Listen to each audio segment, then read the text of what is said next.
नमस्कार। आज हम ऑस्कर वाइल्ड की एक बहुत ही दिल छूने वाली कहानी द हैप्पी प्रिंस की गहराई में उतर रहे हैं। हमारे पास कहानी के कुछ खास हिस्से हैं और हमारा मकसद है किरदारों को समझना, उनके बदलाव को और हाँ, कहानी के पीछे छुपे गहरे संदेश को भी। तो कहानी शुरू होती है एक शहर से और शहर के बीचों बीच एक ऊंचे खंबे पर हैप्पी प्रिंस की एक शानदार मूर्ति है। सोने से मढ़ी हुई, आंखों में नीलम जड़ें हैं और तलवार की मूठ पर एक लाल माणिक, देखने में बहुत भव्य। और फिर कहानी में आता है एक छोटा सा अबाबिल पक्षी। वो मिस्र जा रहा था, लेकिन रात हो गई तो सोचा मूर्ति के पैरों के बीच ही रुक जाता हूं। पर तभी कुछ अजीब होता है। अबाबिल पर पानी की बूंदें टपकती हैं। वो ऊपर देखता है, आसमान तो साफ है, तो ये बूंदें कहां से? असल में ये मूर्ति के आंसू हैं। अब सवाल यह है कि एक हैप्पी प्रिंस की मूर्ति, वो भला क्यों रो रही है? हाँ, ये बहुत दिलचस्प है। बात यह है कि जब राजकुमार जिंदा था तब वो महल में रहता था। दुख क्या होता है उसे पता ही नहीं था, इसीलिए तो सब उसे हैप्पी प्रिंस कहते थे। मगर मरने के बाद जब उसकी मूर्ति शहर में इतनी ऊंची जगह पर लगाई गई, तब पहली बार उसे अपने शहर की मतलब लोगों की तकलीफें, गरीबी, बदसूरती, वो सब दिखाई दी। और उसका दिल भले ही शीशे का बना था, पर वो लोगों का दर्द महसूस कर पा रहा था। बिल्कुल। अच्छा, इसीलिए वो रो रहा था। हाँ, और शायद इसीलिए उसने अबाबिल से मदद मांगी। बिल्कुल। पहला काम जो उसने कहा वो था कि तलवार की मूठ से वो माणिक निकालकर एक गरीब दर्जी औरत को दे आओ। हाँ, जिसका बेटा बीमार था और संतरे मांग रहा था, पर माँ के पास पानी के सिवा कुछ नहीं था देने को। सही कहा। अबाबिल पहले तो हिचकिचाया, मतलब उसे तो मिस्र जाना था दोस्तों के पास। लेकिन राजकुमार इतना दुखी था कि अबाबिल मान गया। बोला, ठीक है, एक रात रुक जाता हूँ, तुम्हारा संदेश पहुंचा दूंगा। और दिलचस्प बात यह है कि जब वो अच्छा काम करके लौटा तो कड़ाके की ठंड के बावजूद उसे गर्माहट महसूस हुई। हाँ, ये एक तरह का प्रतीक है, जैसे नेकी करने से दिल को सुकून मिलता है, एक अंदरूनी खुशी, है ना? सही है। इसके बाद तो राजकुमार ने अबाबिल से और भी बड़े त्याग करने को कहा। पहले अपनी एक नीलाम आंख, वो गरीब नाटककार के लिए जो ठंड और भूख के मारे लिख नहीं पा रहा था। फिर दूसरी आंख भी एक माचिस बेचने वाली छोटी लड़की के लिए, उसकी सारी माचिसें नाली में गिर गई थी और उसे डर था कि घर पर पिता पीटेंगे। हाँ, और यहाँ हम देखते हैं कि अबाबिल कैसे बदल गया है।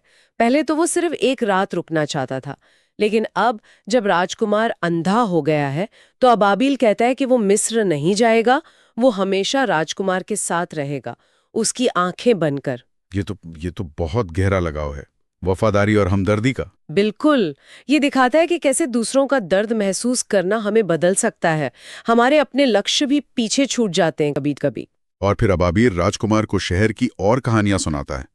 कैसे अमीर लोग मजे कर रहे हैं और दूसरी तरफ गरीब बच्चे भूखे हैं, ठंड में ठिठुर रहे हैं। ये सुनकर राजकुमार कहता है कि उसके शरीर पर जो सोने की पत्तियां हैं, उन्हें एक एक करके उतारो और गरीबों में बांट दो। हाँ, उसे लगता है शायद सोना उन्हें कुछ खुशी दे पाए। अपना सब कुछ दे देना चाहता है। लेकिन कहानी का अंत बहुत दुखद है। हाँ, बहुत मार्मिक। सर्दी बढ़ती जाती है, बेचारा अबाबिल वो ज्यादा दिन टिक नहीं पाता। ठंड से अकड़कर वो राजकुमार को चूमता है और उसके पैरों में ही दम तोड़ देता है। और जैसे ही वो मरता है, मूर्ति के अंदर जो शीशे का दिल था वो टूट जाता है, चटकने की आवाज आती है। अगली सुबह शहर के मेयर और पार्षद उधर से गुजरते हैं।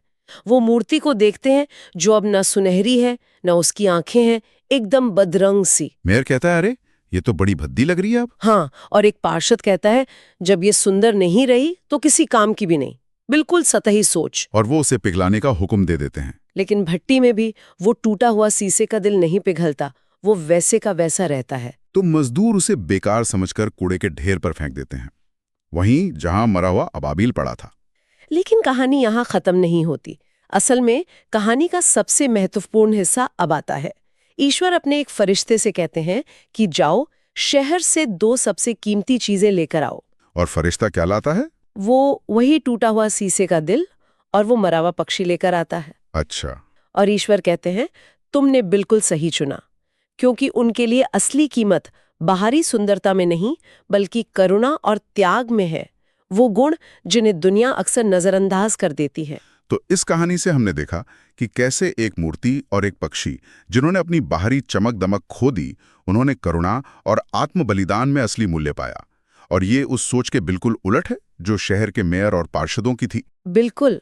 और ये कहानी श्रोताओं के लिए एक सवाल छोड़ जाती है ना, कि सच्ची सुंदरता और असली कीमत क्या है?